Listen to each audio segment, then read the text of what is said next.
it! Paimon never thought she'd see you two together. Nice to see you again, Traveler and Paimon. Oh, we're not interrupting anything, are we? Not at all. I wasn't in the middle of an interview or anything. I was just asking Miss KEQING about purchasing a kite. A kite? Are you buying some regional specialties to bring back to Fontaine? Well, yes. And... It seems you haven't heard yet. The theme of this year's Lantern Rite is kites. Oh, so that's why Paimon has seen so many floating in the sky. Liyue Harbor is always changing, so it is only fitting that Lantern Rite should change in turn. The Qixing believes it would benefit Liyue to build on our own cultural foundation by embracing the technologies of other nations. After all, it is said that the stones of another mountain may serve to better polish one's own jade. So, Ningguang organized a private meeting with Miss Charlotte to ask for her help in fostering cooperation with the right people. In the end, we decided to combine Liyue's traditional art of kite making with Fontaine's mechanical vertical lifting device. Mechanical lifting device? Sounds pretty impressive. But don't kites just use the wind to fly? Why would you need to add something mechanical?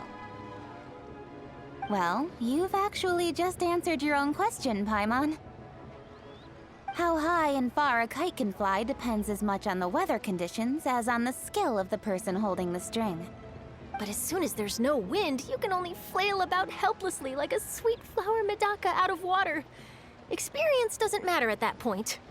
Exactly. Liyue is now a nation ruled by humans, after all. It's about time we had the power to make a kite fly, don't you think? Plus, the easier we can make it to enjoy, the more people will want to participate.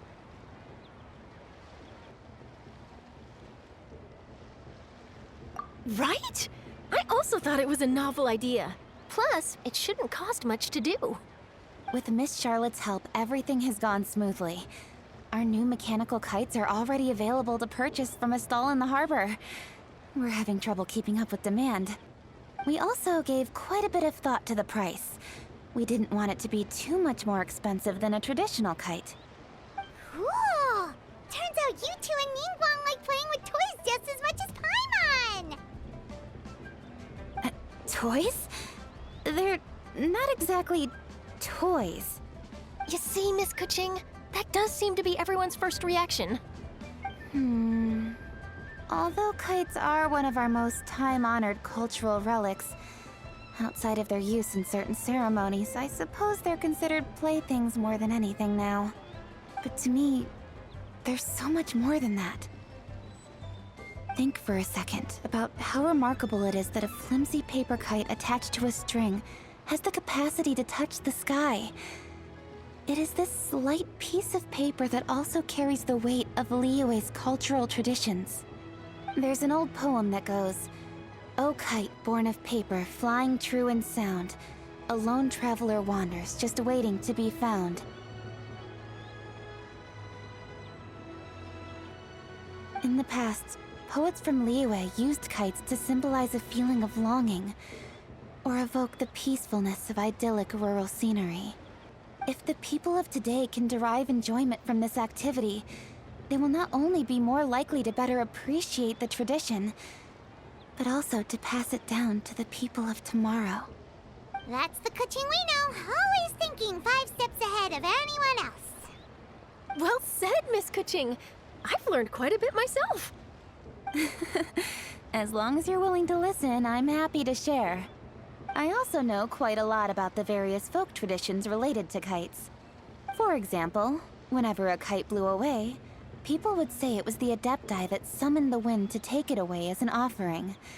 That way, you can turn an unfortunate event into an auspicious one. What about something more fun? Do you know anything like that?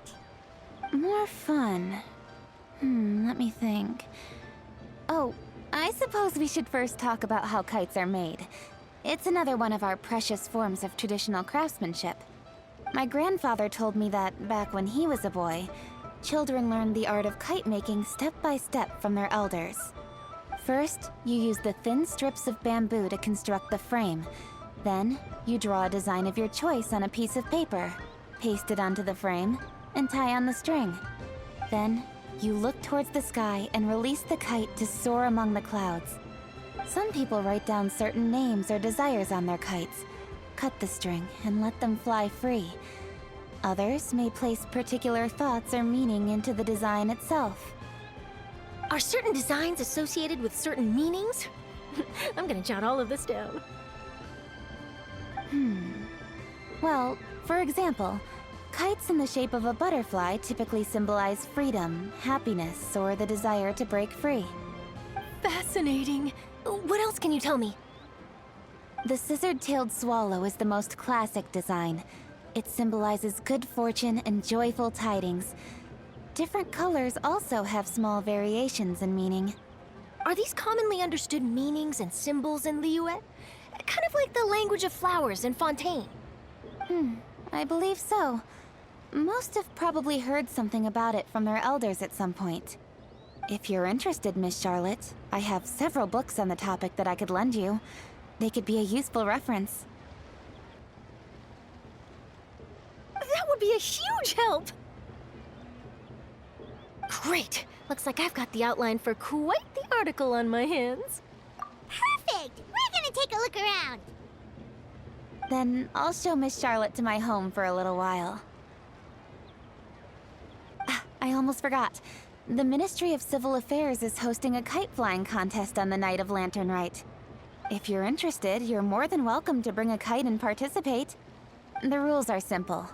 Whoever flies their kite the highest and furthest within the time limit will receive a special honor along with a secret prize. I've already prepared more than enough empty film for the event. I can see the spectacle already. Oh, Paimon was on board the moment you said secret prize. Then I'll look forward to seeing your performance. You bet! See you then!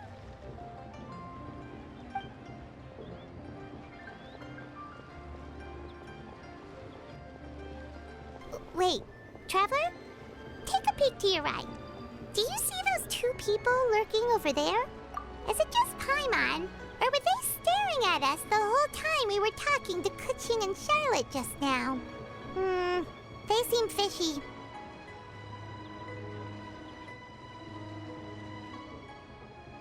Huh. Well, yes, but something's up. Paimon just has a bad feeling. Do you think they could be treasure hoarders? They always seem to be stirring up trouble during Lantern Rite.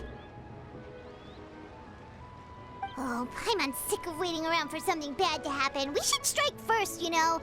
Foil their plans before they even begin. You go right, Paimon will go left.